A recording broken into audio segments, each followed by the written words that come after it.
Hello everyone, once again welcome to my YouTube channel. आज हम class 10 के एक नए वीडियो के साथ आप लोगों के सामने प्रस्तुत हैं। As you know, myself Ashwini Mishra. Today we will discuss about chapter 3 of class 10th, pair of linear equation in 2 variables. अभी तक हम लोग क्लास 9th में 1 वेरिएबल पढ़े थे। थोड़ा बहुत इंट्रोडक्शन 2 वेरिएबल का हम लोगों ने किया था। आज हम लोग जो है pair of linear equations in 2 variable पढ़ेंगे।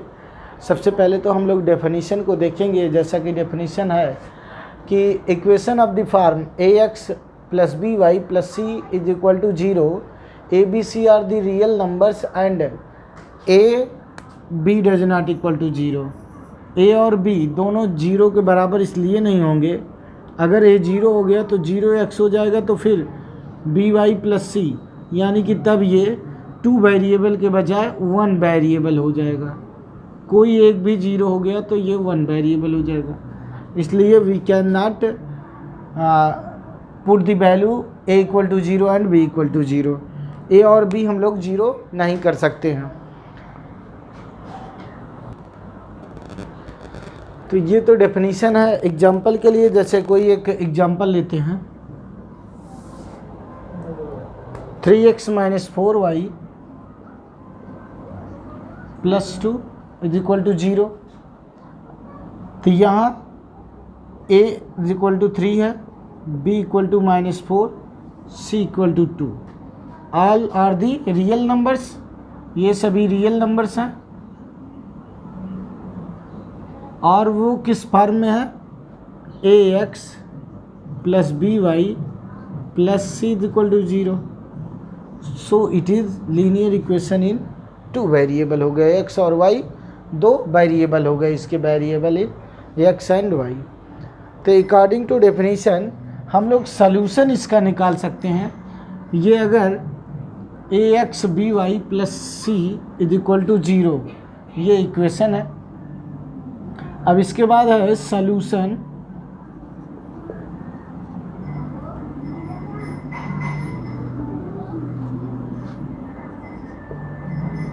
of the linear equation in 2 variable. अगर हम लोग इसका सलूशन निकालेंगे तो ax plus B Y plus C is equal to 0 है कि वैल्यू हमें प्राप्त हो जाएगी। अगर हम इसी इक्वेशन में पुट कर दें तो a alpha plus B beta plus C बराबर 0 हमें प्राप्त हो जाएगा। This is the solution of linear equation of 2 variable. Alpha beta solution है, ठीक है। ये दोनों सल्यूशन प्राप्त हुए हैं। इसको हम इस इक्वेशन में रख देंगे तो हमें जो भी वैल्यू प्राप्त होगी वो सल्यूशन कही जाएगी। दूसरा एक एग्जांपल लेते हैं और उससे और समझने का प्रयास करते हैं, ठीक है। Simultaneously solution of pair of linear equation in 2 variable. हम लोग देखते हैं कोई 2 इक्वेशन लेते हैं और जो दोनों इक्वेशन को सेटिस्फाइड कर दे। जैसे अभी हमने एक इक्वेशन लिया था ax B Y plus C is equal to 0। यहाँ हम लोग 2 इक्वेशन लेते हैं a1 b1 और c1। अगेन लिख देते हैं a1x b1y plus c1 equal to 0। और से जो दूसरा इक्वेशन है वो a2x b2y प्लस c2 बराबर 0 लिखते हैं। ये 2 इक्वेशन हैं। इसमें हम लोग जो वैल्यू हमें प्राप्त हो अल्फ़ा और beta, x is equal to alpha and y equal to beta, अगर इन दोनों इक्वेशन को सेटिस्फाइड करें, हाँ, इन दोनों को सेटिस्फाइड करें, then x equal to alpha and y equal to beta is called solution of, simultaneous भी कह सकते हैं, solution of, simultaneously solution of linear pair of equations, ठीक है। सल्यूशन ऑफ इक्वेशन, इसे हम लोग कर सकते हैं। एग्जाम्पल के लिए दूसरा एक एग्जाम्पल लेते हैं। एग्जाम्पल हम लोग सपोज कर लेते हैं x plus Y is equal to 10 and x minus Y is equal to 2। ये दो हमारे पास पेयर ऑफ सॉल्यूशंस दिए, pair of linear equations in two variable दिए गए हैं। ये इस फॉर्म में हो सकते हैं इज इक्वल टू 0, ये इस फॉर्म में गिवन हो सकते हैं। तो इससे हम लोग अल्फ़ा बीटा यानी x और y की वैल्यू फाइंड आउट करते हैं। x प्लस वाई इसको सरल करते हैं तो ये प्राप्त होता है, ये 1 हो जाता है, x माइनस वाई हमें 2 प्राप्त हो जाता है। और दोनों को सॉल्व कर देते हैं, यूजुअली जैसे हमने 9th में सॉल्व किया है उसी तरीके से सॉल्व कर देंगे।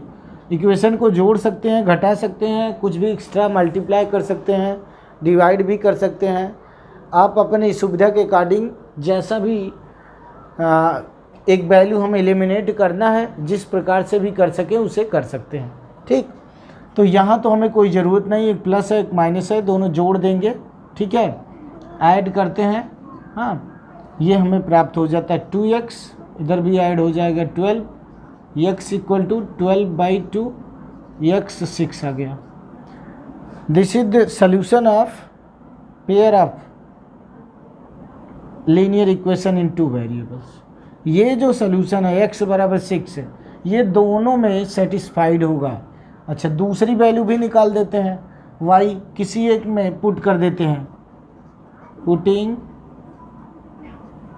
The value of x in equation 1 में ही रख देते हैं। 1 में रखेंगे, x की वैल्यू 6 है, प्लस y 10 आ जाएगा। y बराबर 10 माइनस 6, 4 हमें प्राप्त हुआ। y की वैल्यू 4 मिल गई, इसकी वैल्यू 6 मिल गई। ये देखना simultaneous solution of pair of equation हम लोग पढ़ रहे हैं इन टू वेरिएबल, यानी कि ये x बराबर 6 और y इक्वल टू 4, ये वैल्यू एक ही साथ इन दोनों इक्वेशन को सेटिस्फाइड करेगी। देखते हैं, अगर हम x बराबर 6 रखेंगे तो 4 प्लस 6, x 6 है, sorry 6 plus 4 is equal to 10, और राइट हैंड साइड में ऑलरेडी 10 है, इसका मतलब ये सेटिस्फाइड कर रहा है। सेम वैल्यू इसको भी सेटिस्फाइड करनी चाहिए, यानी कि x की वैल्यू 6 है और y की वैल्यू 4, सब्ट्रैक्ट करेंगे 2, again equal to right hand side है। इसका मतलब x इक्वल टू 6 और y इक्वल टू 4, दोनों इक्वेशन जो आपको गिवन है x plus Y is equal to 10 and x minus Y is equal to 2, both equation को एक ही वैल्यू सेटिस्फाइड कर रही है, x equal to 6 and y equal to 4। इस वैल्यू से दोनों सेटिस्फाइड हो जाए तो हम इसे कहेंगे simultaneous solution of equation, pair of equation in two variables.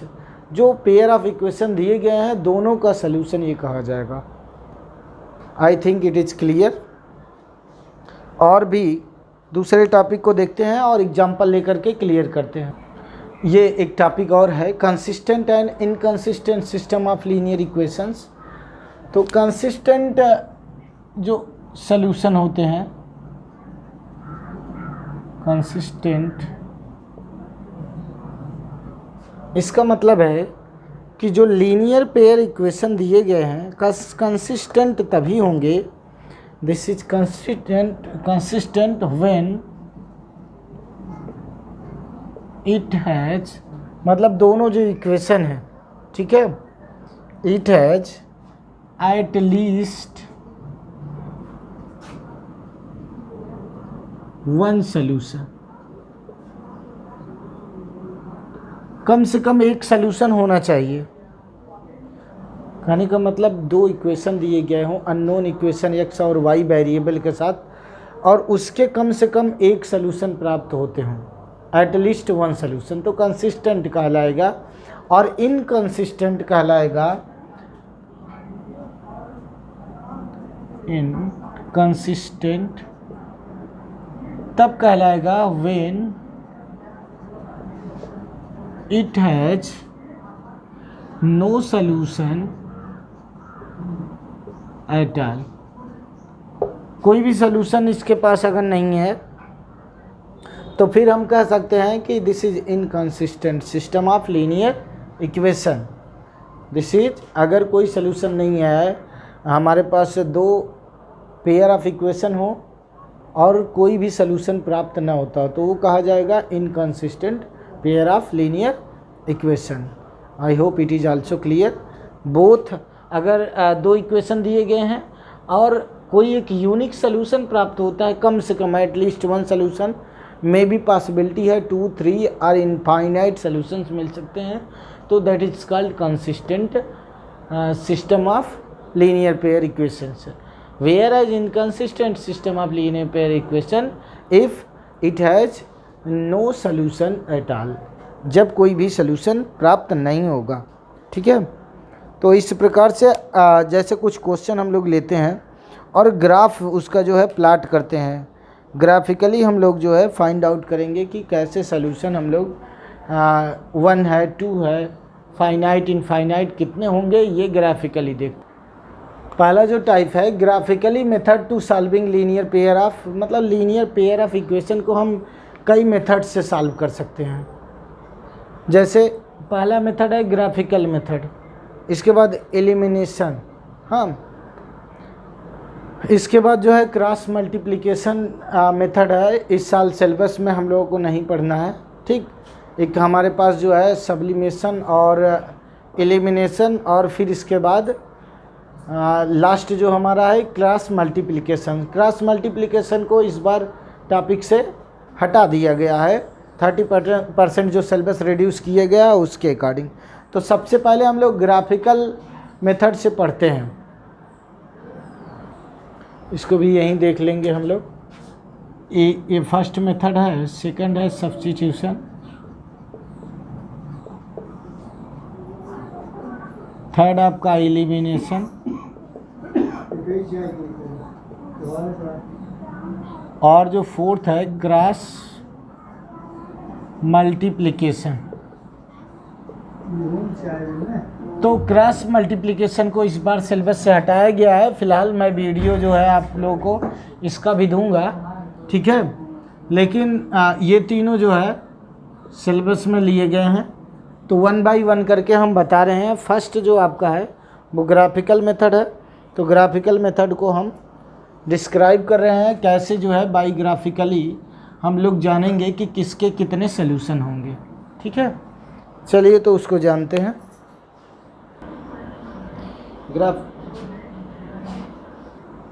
Graphical method में हम लोग देखेंगे कि फर्स्ट आपका जो मेथड है ग्राफिकल मेथड, इसमें अगर a1x b1y plus c1 equal to 0 एक लीनियर पेयर दिया हो, लीनियर इक्वेशन दिया हो, दूसरा a2x b2y c2 दिया हो, ये इक्वेशन 1 दिए हों, ये 2 दिए हों। कह रहे हैं इनका हम ग्राफ ड्रा करेंगे, प्लाट करेंगे, ग्राफ प्लाट करेंगे।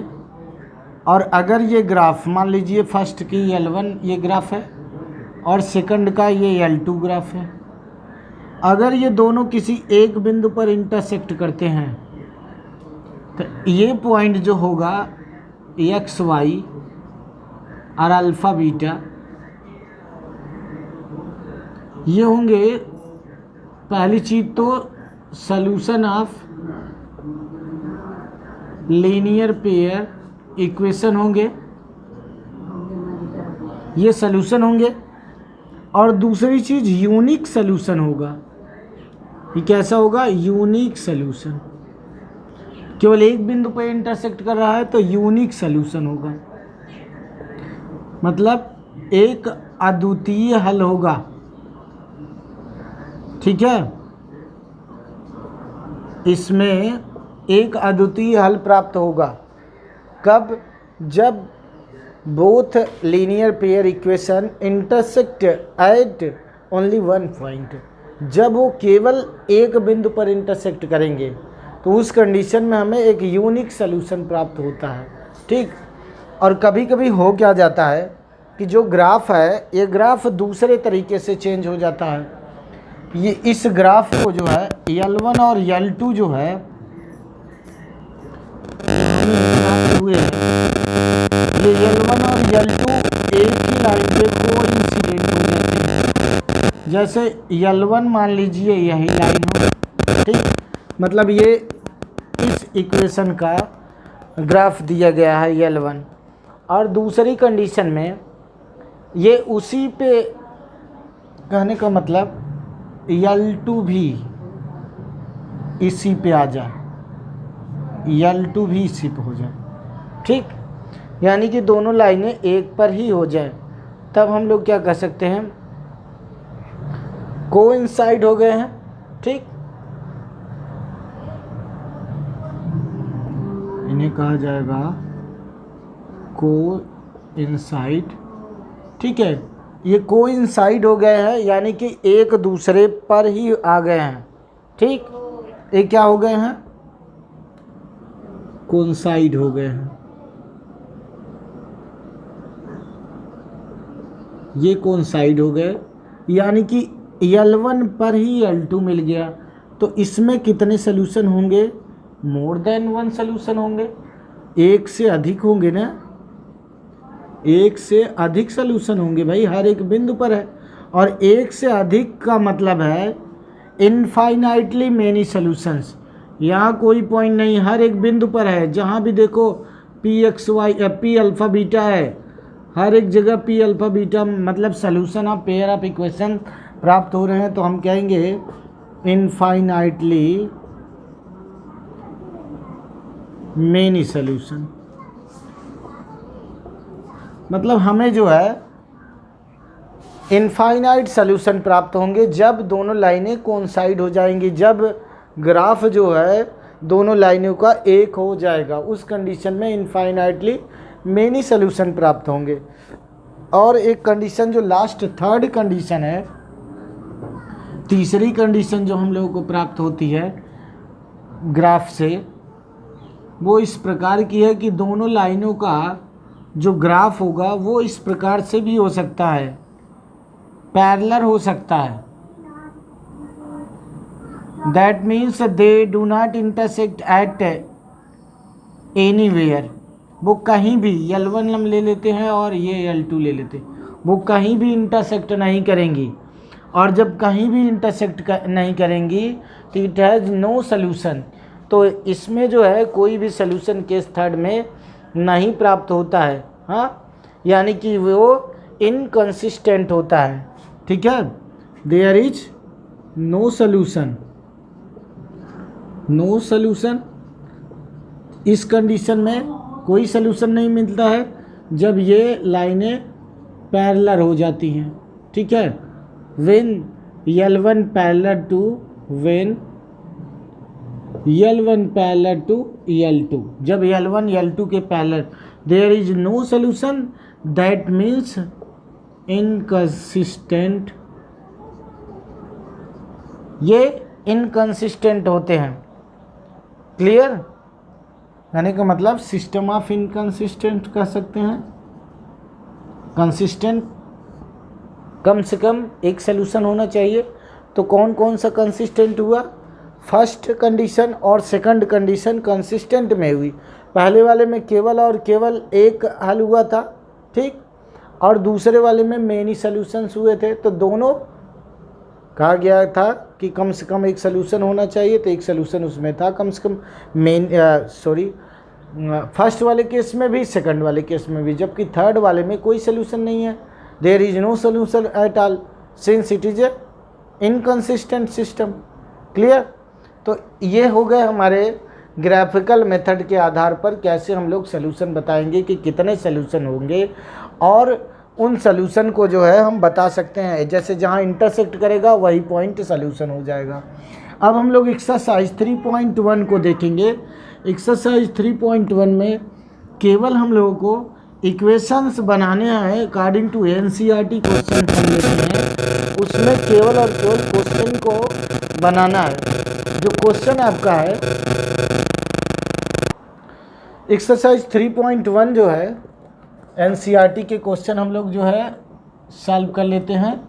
फिर इसके बाद अन्य क्वेश्चन हम लोग ग्राफिकल मेथड से सॉल्व करेंगे। जैसे क्वेश्चन 1 है, first Aftab tales his daughter, Aftab जो है अपनी पुत्री से कहता है 7 ईयर एगो, 7 ईयर्स पहले। तो लेट अस सपोज, और क्या दो, let say at present age of Aftab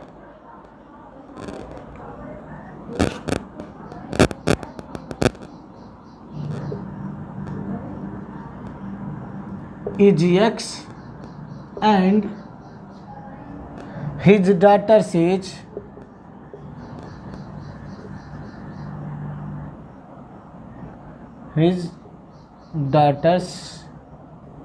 age is Y। ये हमने मान लिया कि जो प्रेजेंट एज है आफ्ताब की वो X है और डॉटर की एज जो है वो Y है। तो अकॉर्डिंग टू क्वेश्चन हम लोग क्या लिख सकते हैं, अकॉर्डिंग टू क्वेश्चन 7 वर्ष पहले, I was 7 times as old as you were then, जब तुम 7 वर्ष पहले मैं 7 गुना था जब तुम उस समय जितनी की तुम्हारी उम्र थी। तो 7 वर्ष पहले क्या हो जाएगा, x - 7 हो जाएगा उसके मतलब आफ्ताब की, और y - 7 हो जाएगा उसकी पुत्री की। कंफ्यूज मत होइएगा स्टूडेंट। और कह रहे हैं 7 टाइम्स, तो 7 टाइम्स ये जो x - 7 है ये इनकी उम्र की, अपने डॉटर की उम्र की 7 गुनी है।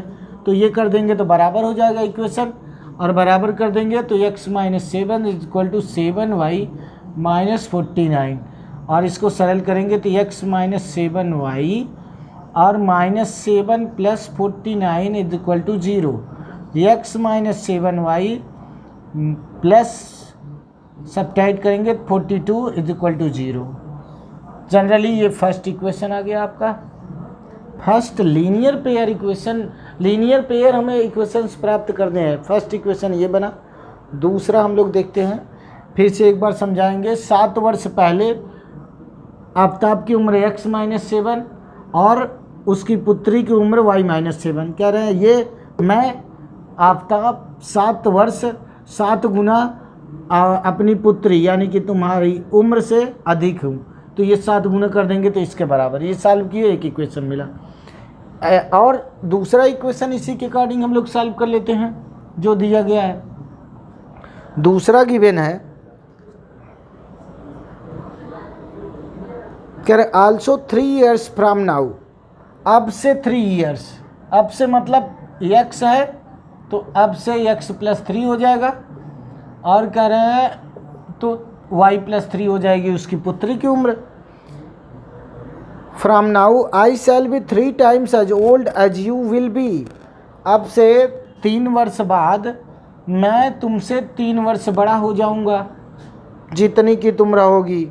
ठीक, तो इसे हमें represent this situation algebraic and graphically, हमें अलजेब्रिकली और ग्राफिकली इसे दिखाना है। तो अलजेब्रिकली हम देख रहे हैं, इसे सरल कर देंगे 3y + 9, तो ये x - 3y हो जाएगा +3 - 9, तो x - 3y ये -6 हो जाएगा = 0।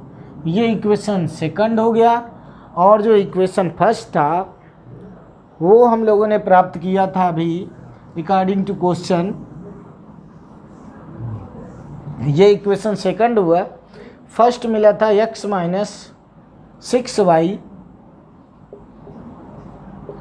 + 42 = 0, और ये दूसरा मिला x - 3y + 6 = 0। इसको हम लोग इस प्रकार से सॉल्व कर देते हैं कि कुछ वैल्यू लेते हैं और ग्राफ प्लाट कर देते हैं। ये इक्वेशन 1 हो गया, ये इक्वेशन 2 हो गया। यहाँ हम x और y की वैल्यू लेंगे, पहले सॉल्व कर लेते हैं। अगर हम x minus 6y equal to minus 42 हो जाएगा। फ्रॉम 1 से सॉल्व करेंगे तो minus 6y is equal to हो जाएगा minus 42 minus X, minus common ले लेंगे तो ये हो जाएगा 6y is equal to 42 plus X, Y 42 plus X by 6 हो जाएगा। एक तो इससे हम लोग जो है अलग अलग प्राप्त कर लेंगे, और दूसरा फ्रॉम 1 हो गया फ्रॉम 2 से हम लोग देखते हैं, सॉरी फ्रॉम 2 इससे हम लोग देखेंगे। अगेन ये हो जाएगा minus 3y is equal to minus X minus 6 हो जाएगा, यानी कि 3y एक्स माइनस 6, तो y जो प्राप्त हो जाएगा वो क्या मिल जाएगा, x माइनस 6 बाई 3। इससे हम लोग सल्यूशन फाइंड आउट करेंगे और ग्राफ फिर इसके बाद प्लाट कर देते हैं। सल्यूशन ऐसा फाइंड आउट करते हैं। इसके बाद आप लोग जो है इससे x y की वैल्यू निकाल करके ग्राफ प्लाट करेंगे, और फिर इसके बाद ग्राफिकली हम लोग जो है उसको देखेंगे। अभी हम एक क्वेश्चन लेते हैं और फिर इसके बाद ग्राफिकली आप लोगों को समझा रहे हैं दोनों को कैसे हम बनाते हैं इक्वेशन, और फिर ग्राफिकली उसको यानी अलजेब्रिकली और ग्राफिकली दोनों अभी समझाते हैं। एनसीईआरटी का क्वेश्चन सेकंड देखते हैं, और इसमें जो है क्वेश्चन सेकंड जो है उसमें एक आ गया the coach of A cricket team. Coach जो है क्रिकेट टीम के 3 bats and 6 ball for a rupees 3900 यानी 3900। तो कर लेते हैं, let's say price of ball each ball cricket team by 3 bat and bat is x and price of ball is and ball is y। ठीक है, price of ball is Y है ये, and price of ball is Y. Then according to question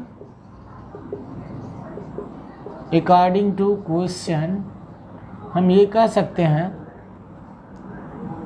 कि 3 bats and 6 balls, तो price 3x हो जाएगा, और ball 6 है तो 6y हो जाएगा। कह रहे हैं उन्होंने पे किया 3900 रुपीज़। इसको और सरल कर देंगे तो x plus 2y equal to हो जाएगा 1300। ये हो गया इक्वेशन 1। इसके बाद सेकंड जो हमारे पास कंडीशन दी गई है, according to condition second she buys another bat, एक और बैट खरीदते हैं, तो बाय सेकंड कंडीशन यहाँ लिख देते हैं,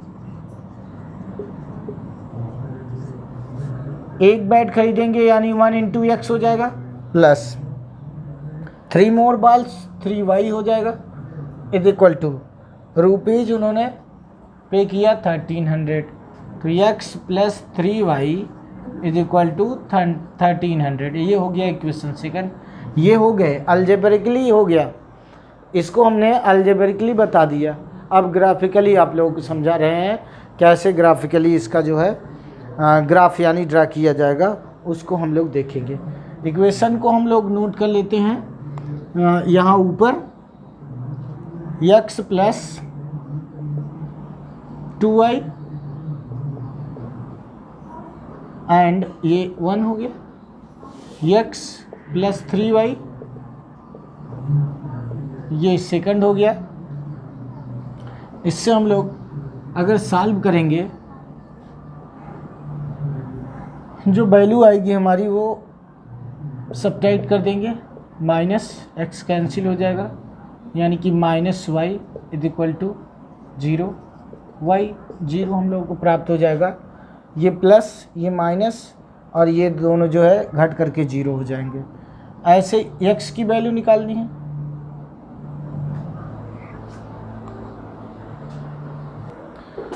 सॉरी, हम लोगों को ग्राफिकली दिखाना था, यानी कि हम ग्राफ ड्रा करेंगे। तो यहाँ ग्राफ ड्रा करने के लिए हम क्या कर सकते हैं, x equal to from equation 1, इससे हम लिख सकते हैं x equal to 1300 minus 2y। इसके बाद फ्रॉम इक्वेशन सेकंड ये लिख सकते हैं x equal to 1300 minus 3y। इससे हम लोग अलग अलग वैल्यू फाइंड आउट कर लेंगे। इससे कुछ वैल्यू फाइंड आउट कर लेते हैं x और y की। अगर हम लोग इसमें y की वैल्यू 0 रख दें तो x 1300 हो जाएगा, और अगर x को 0 कर दें, यहाँ x को 0 कर दें तो इसको सॉल्व करेंगे 2y इज इक्वल टू 13 आ जाएगा, यानी y इक्वल टू 650 आ जाएगा। इसमें भी यही कंडीशन अप्लाई कर देते हैं, x और y, यहाँ y 0 कर देते हैं, y 0 करेंगे तो ये भी 13 मिल जाएगा, x 13 मिल जाएगा। दूसरी कंडीशन में x 0 कर देते हैं तो 3y 13 मिल जाएगा, यानी कि y जो है 3y इज इक्वल टू 1300 मिल जाएगा। तो y बराबर मिल जाएगा 1300 अपान 3, 3 4 जा 12, 3 3 जा 9, 3 3 जा 9.3, यानी कि 433.3 कहिए या 1/3 कह देते हैं। ठीक है, ये वैल्यू हमें जो है प्राप्त हो जाती है। अब इसको हम लोग ग्राफ पे प्लॉट करेंगे तो देखेंगे कैसे होगा। ये ग्राफ है, ज्योमेट्रिकली दिखा रहे हैं हम लोग, सॉरी ग्राफिकली इसको दिखा रहे हैं। अब देखिए यहाँ हम लोग 500 लेते हैं, 500, 1000 और 1500। यहाँ भी 500, 1000 और 1500। इस प्रकार से x और y ले लिए। ठीक है, इस पे x की वैल्यू और इस पे y की वैल्यू। तो x और y की वैल्यू जब हम लोग पहले ग्राफ का निकालेंगे तो पहले तो y की वैल्यू 0 है और x की 13। तो यहाँ हम जो है 500 है 1 2 3 4, तो जो हमें 1300 लेना है तो ये 1300 यहाँ पे वैल्यू आ जाएगी। ठीक, यानी कि 0 और 13 एक वैल्यू यहाँ मिली, 0 और 650 यहाँ 1 2 3 4, तो ये 600 इसका हाफ लेंगे, यहाँ वैल्यू मिल जाएगी। ठीक, इससे हम लोग एक ग्राफ प्लॉट कर सकते हैं। 2 बिंदु मिले बेटा, ये हमने जो है प्लॉट कर दिया। ये आपका जो पॉइंट हमें मिला था ये है 0 650 और ये पॉइंट आपका है 1300 एंड 0। ये पॉइंट मिल गए, मतलब इसका ग्राफ बन गया। ठीक है, पहले इक्वेशन का, पहले लीनियर इक्वेशन का ग्राफ बन गया। दूसरे लीनियर इक्वेशन का ग्राफ हमें ड्रा करना है। तो जो दूसरा वाला लीनियर इक्वेशन है उसका जो ग्राफ है वो इस प्रकार से आएगा। x इक्वल टू 1300 लेंगे, x 13 हो गया तो y 0 है। दूसरी कंडीशन में जब x 0 है तो y जो है इससे थोड़ा सा पहले है। ठीक है, यानी कि ग्राफ जो है इस प्रकार से जाएगा। यहाँ पर दोनों इंटरसेक्ट कर रहे हैं, यानी कि अगर सलूशन की बात हुई तो सलूशन भी हमें प्राप्त हो गया जहाँ दोनों इंटरसेक्ट करेंगे। ठीक, ये आपका 433 पॉइंट समथिंग 33 जो वैल्यू है वो यहाँ पर है और ये वैल्यू 13/0 है। तो इस प्रकार से ग्राफ भी प्लाट कर देंगे। आप लोगों को ग्राफ प्लाट करने भी आता है और आना भी चाहिए। और अगर नहीं आ रहा है स्टूडेंट, मैंने जो है आप लोगों को ग्राफ प्लाट कर दिया है और ग्राफ में जनरली बता दिया है। अगर किसी को दिक्कत होगी तो आप लोग बताएंगे तो एक नया वीडियो जो है एक ग्राफ पेपर के साथ हम आप लोगों को क्वेश्चन ले करके पूरा समझाएंगे। आई होप आप लोगों को एक्सरसाइज 3.1 एनसीईआरटी प्रॉब्लम्स या जो हमें लीनियर पेयर इक्वेशन बनाने हैं वो सारी बातें आपकी समझ में आई होंगी। Thank you.